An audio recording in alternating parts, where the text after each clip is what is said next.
Alright, what's going on, you guys? Thank you, Lord Jesus. It's your boy 3 Stickity Stacks in this thing, baby, representing TKOG. And I got a special treat for you guys today. So I restructured my schedule, and I got some one-on-one time with one of my Patreons, with one of my Patreon subscriptions. He subscribed to the channel, but also he ended up grabbing himself a package out of Patreon. And today was our one-on-one time, and he wanted to test whether or not test, I'll say like this. He was thinking about playing Earth Machines or Dragon Maids. I was trying to convince him to play Dragon Maids. And so what we decided to do was we did a little bit of theory crafting, and then he was like, let's just duel. And what I was trying to show him was, I was like, well, like his main issue was, he was saying like, I know that the Dragon Maid deck is good, but it's like he was unsure on how good it is at playing through interruptions, and that's his main thing. It's like he's more concerned about how the deck can get there as opposed to what its end goal is. Like Earth Machines might not be able to make boards as strong as Dragon Maids, but maybe in his mind Earth Machines were able to accomplish it more consistently under pressure. So we decided to just have a friendly duel, do some testing, and I'm going to show you guys this. If you have not done so already, subscribe to the channel. And if you want to become a Patreon member, stuff like this will be at access to you, because at the end of the day, it's just for a tournament that he wanted to play, and I wanted him to play the best option. And you will have access to stuff like this, especially information, my side decks, one-on-one time with me, and tutoring sessions, even duels, and theory crafting as far as building decks goes. If you are a tier 2 member, you will get access to the tutoring, the information, the side decks. If you are a tier 3 Patreon member, we will have the duels, we'll have our one-on-one time, and I will also break a deck for you once a month, which is pretty cool. So just some stuff, if you're interested. But I'm gonna go ahead and get started. So this is Dragon Maids against Earth Machines. Again, it's a friendly duel, so we're play testing basically. And here's how it's going to play out. So he went first. His opening hand was actually really nice, because if his redeployment got ashed, he does have heavy forward to push through that. My hand is pretty nice as well. I have a chamber and a parlor. Normally this is actually really good, but if you are playing through hand traps, you definitely would rather one of these be an extender. But I have an extender and I have an additional starter, so the Ravine with the hospitality and an extra Dragon Maid to discard really made the hand amazing as far as pushing through hand traps. You guys will see. So let's go ahead and fast forward a bit. So he's going to redeployment for Metal Cruncher. He's going to grab Overdrive. That's already a Raigeki right there. That's already a Raigeki that I have to play through. Just pointing that out. So next he's going to grab his he randomly grabbed Derek Crane off of his Metal Cruncher. And then he's going to heavy forward for Brutal Dozer.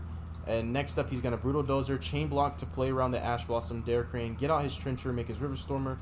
He's going to grab his Bullet Train. I'm just going to fast forward here, because this was a very long game one. Game one was like 40 minutes. So I have to fast forward here. Next up, he's going to combo off in the sense that he's going to be loading his Grave so that Tumbler can be able to resolve to draw 2. He's going to box combo off the Ballista, go ahead and get himself some more resources. He's going to go for Knuckler, so he's going for the resource loop combo. He's going to draw 2, and then this Bullet Train with this box in tandem with Knuckler are going to generate advantage over and over and over. It's a really strong loop, and he's still going to get access to a Dora, because that is a rank 10. Derek Crane is going to be a pop for him. So he's ending on a Dora, protecting itself for any monster, including the Citadel that he wants to summon. Thank you, Lord Jesus. So he's going to have a Raigeki, a Pop, a Bell, an Effect Veiler, and Urgent Schedule to prevent himself from being OTK'd. So his opening is actually really powerful. Like, if he was playing against Drytron, he would just clap them, bro. He really would. So he's going for the end phase. The end phase effect of Train. Train's going to go ahead. He already resolved box, so he's just going to add something else. And so he's ending on 1, 2, 3, 4 interruptions, which is really solid with a lot of follow-ups. I'm going to start off with Ravine because I want to bait out his Dora. I wanted to see if he would Derek Crane to pop this. He was pretty patient. So what he did was, when I activated Ravine, he busted out his Citadel after Knuckler got out his Express Train. He did that so Express Train would be engraved for his end phase effect. and now he's working with his Citadel. So the moment he sees something threaten him, he can actually kill it first before trying to resolve Overdrive and then get it out, which could be an issue. So I see why he got out the Citadel first. Makes sense. So fast forwarding here. I'm just going to Dark Ruler him, seeing that he brought the Citadel, which is going to make things easier for me to play through it. I'm going to discard the Parlor. The reason why I discarded that is so that Hospitality gets more value, because it can dump an Anagram in the process of summoning her. I'm going to go for Remus. I'm going to go for Remus because Remus is going to put a lot of pressure into this board. He has to respond to either Remus or something that Remus is going to add. He doesn't have a choice. I'm going to add the second copy of Ravine. I'm going to normal chamber. He's going to Valor that. I go into Striker, grab myself a Boot Sector launch.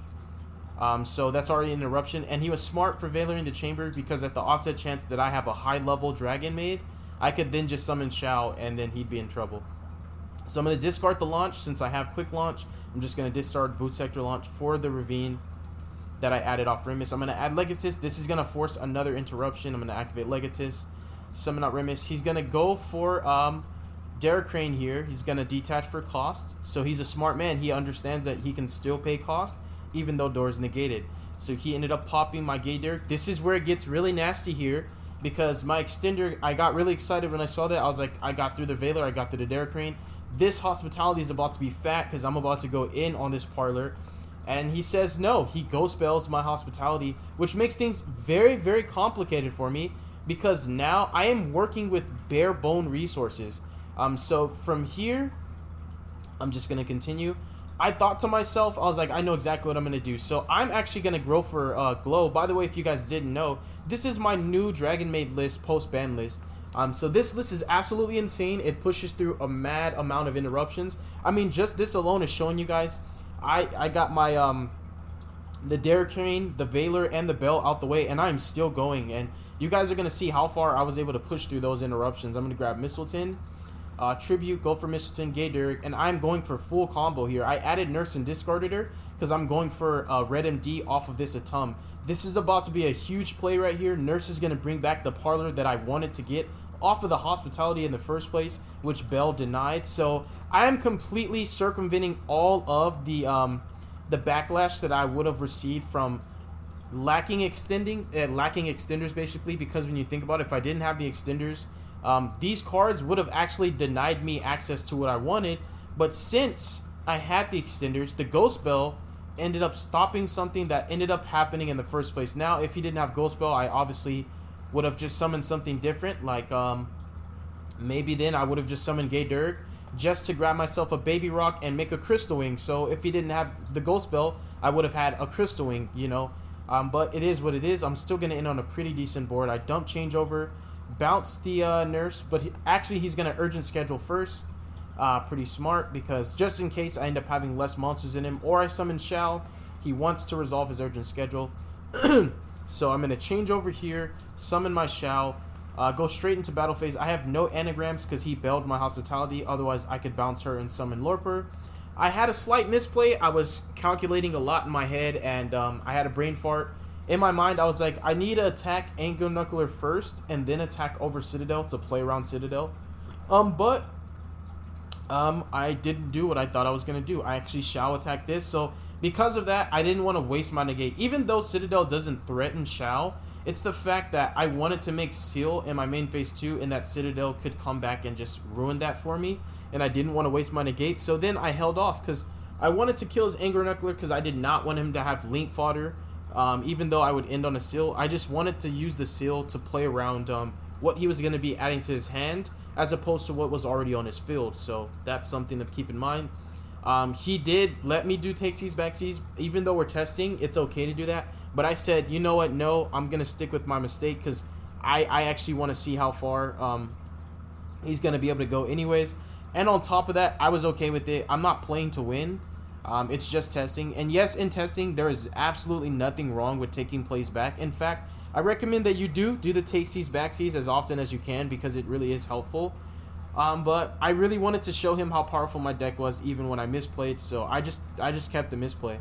I made my Seal. So through all of that, I ended on Shao and Seal, and I have my resources ready and grave. So he's gonna overdrive in draw phase to get a draw. And then I'm going to Shao for Nurse. I'm going to Nurse for Parlor. I didn't go for Chamber because I dump Hospitality. I dump Tidying.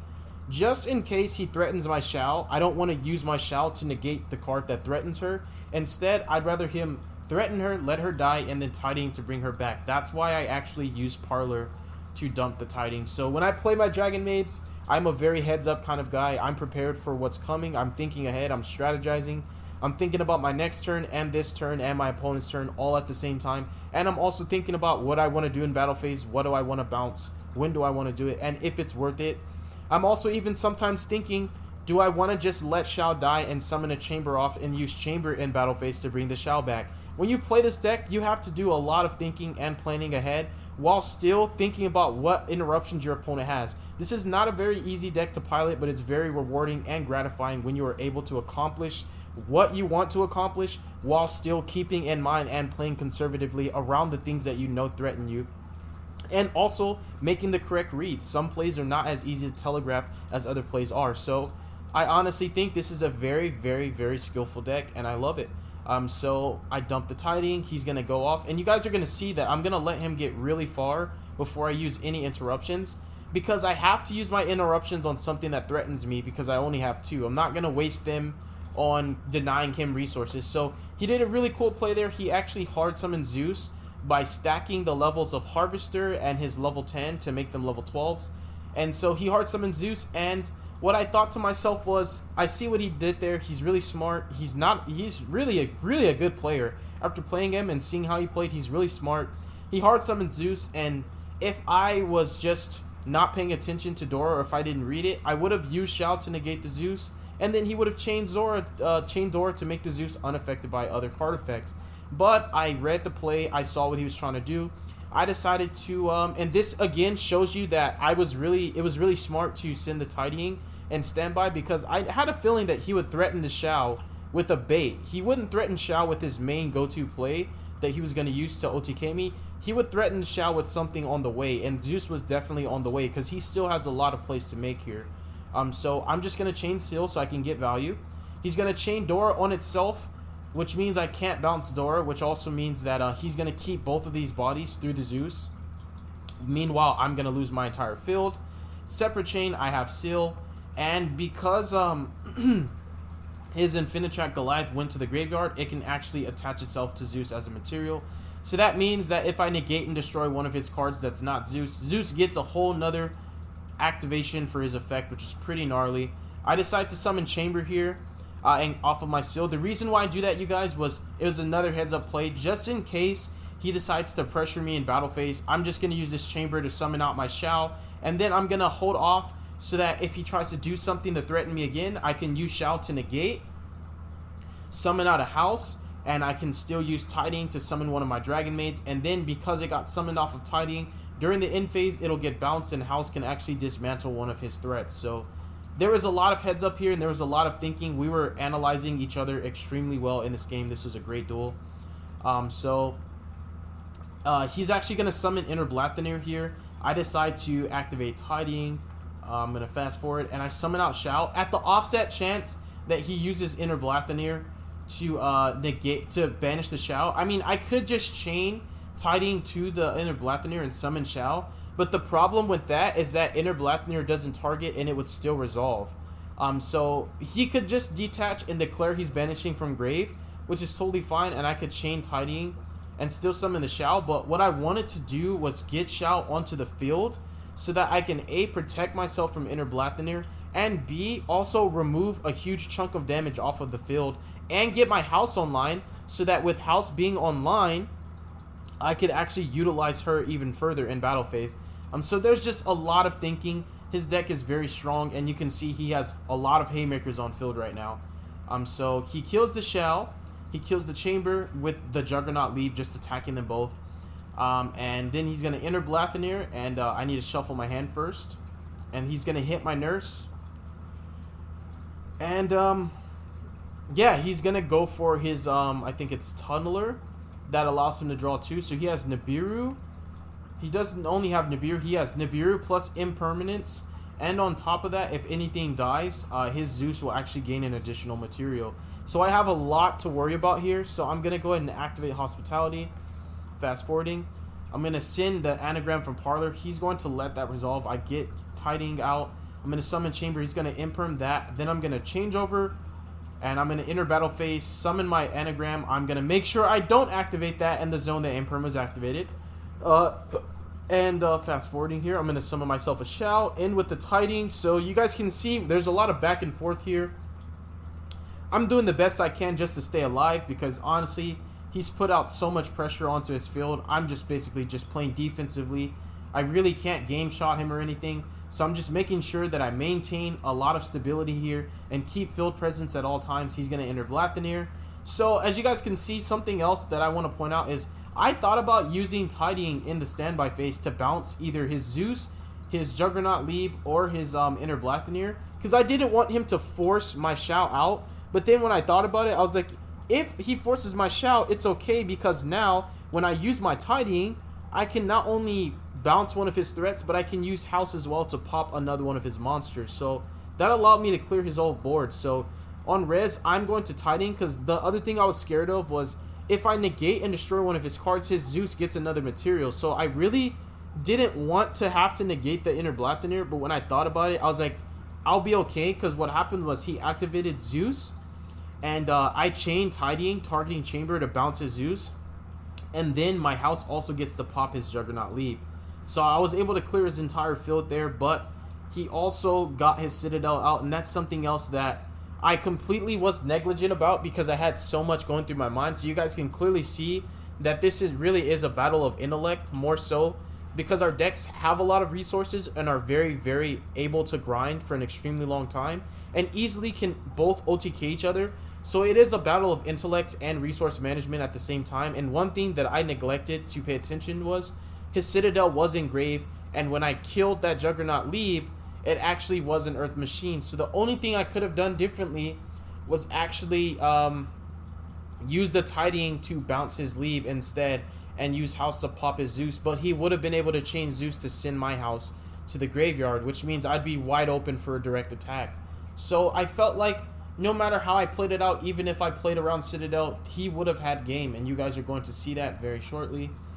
He's going to go for his Claspare Gear Gigant combo. He's going to bring out his Fortress. He absolutely has game. He's just going about it in a, I guess, a more flashy way.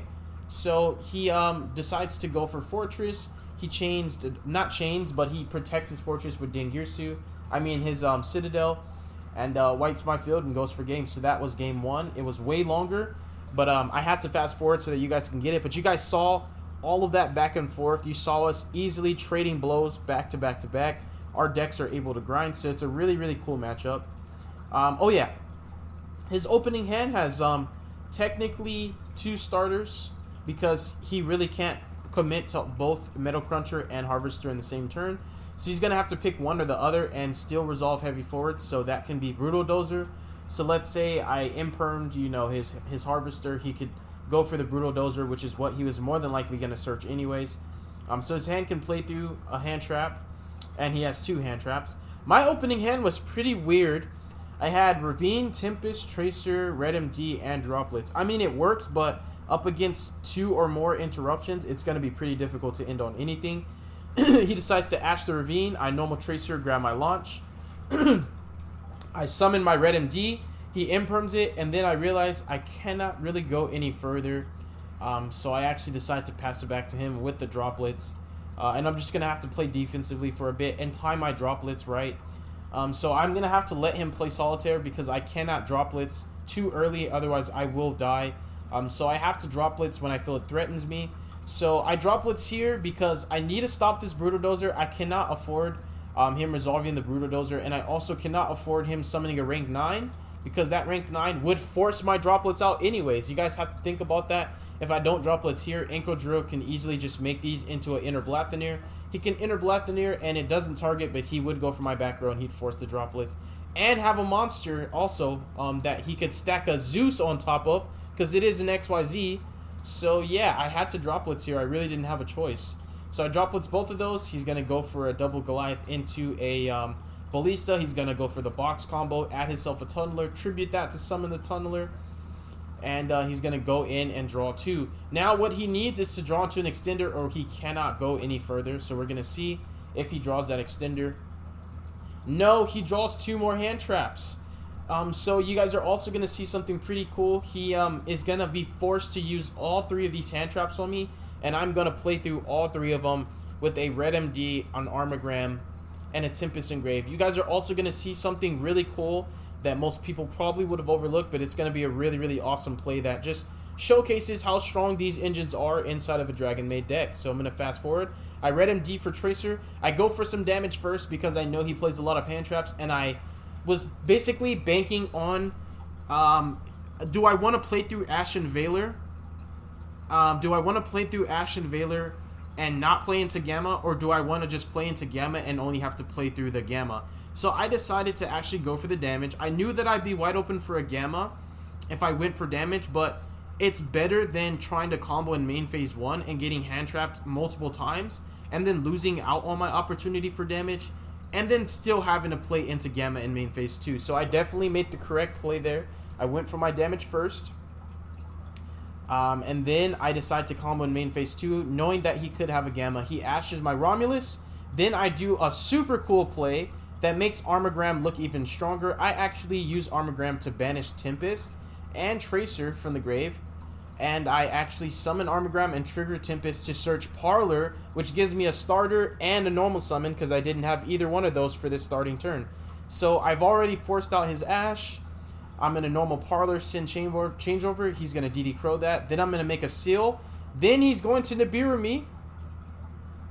And then I'm going to resolve Seal, summon Chamber, grab myself a Hospitality. So he hand trapped me 3 times there, you guys. So you guys are seeing how well, like when you have a good enough hand, how much DRAGONMAID truly can play through. I mean, none of those hand traps are a joke. Those are 3 really good hand traps against this deck. And I was able to combo through all 3 of them. And still get an Anagram Engrave in the process and end on a Seal. He's going to enter battle phase. I'm going to go ahead and bounce his Nibiru. Knowing that it's still going to be in his hand, I'm going to play around it. And he actually summoned blocks in set 1. I was able to telegraph that he has Citadel. So you guys are going to see what I do here. We're not typing, but we were talking in Discord. So I told him enter battle phase. He said before you leave your main phase, because I knew all I'd have to do is just attack over the box, and then, you know, he can't summon Citadel. So I forced that out, still in main phase.